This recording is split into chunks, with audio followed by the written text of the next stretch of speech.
Il faudrait 14 000 bornes de recharge par semaine. La CEA tire la sonnette d'alarme. Pour assurer les déplacements des véhicules électriques en Europe, il faudrait 14 000 bornes de recharge supplémentaires par semaine afin d'atteindre les quotas. Ah oui, quand même. C'est un énième signal d'alerte sur le thème de la voiture électrique, mais celui-ci vient directement de la CEA. L'association des constructeurs européens d'automobiles soulève à nouveau le problème de la recharge au niveau européen.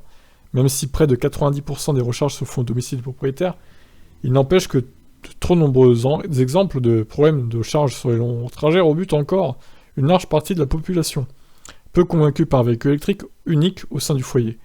Est-il ainsi voué à jouer à seulement le second rôle, uniquement pensé pour les déplacements hebdomadaires entre domicile et travail, sans grande infrastructure de bornes rapides, en courant continu, ça pourrait bientôt être le cas. Il y a beaucoup de personnes qui ont un VE qui fait office de voiture principale finalement. La CEA rappelle l'étude du cabinet McKinsey, tiens donc, le fameux cabinet qui fait polémique avec Macron, ça doit être le même, laquelle concluait qu'il faudrait plus de 6,8 millions de bornes en Europe, dans le cas où nous atteindrions l'objectif du projet Fit for 55. Celui-ci implique en effet des millions de voitures rechargeables sur les routes du vieux continent dès 2030. Pour atteindre les 6,8 millions de bornes, 14 nouvelles bornes publiques doivent être installées chaque semaine en Europe.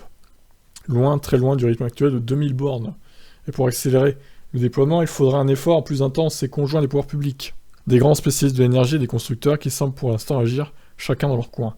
C'est d'ailleurs ce qui explique en partie la multitude des cartes et passes d'accès standards de recharge et au prix, au kilowattheure ou à la minute selon les régions et les pays, un méli-mélo qui ne favorise pas l'adoption du VE auprès du grand public. Bon, écoutez, voilà.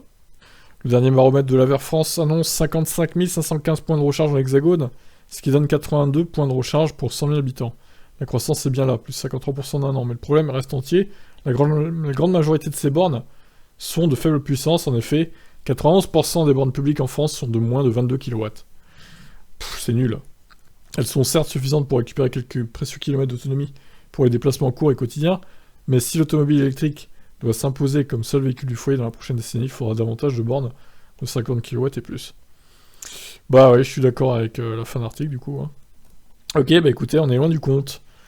Donc à voir si dans les années à venir ça va augmenter ou pas. Je vous laisse réagir, ciao ciao.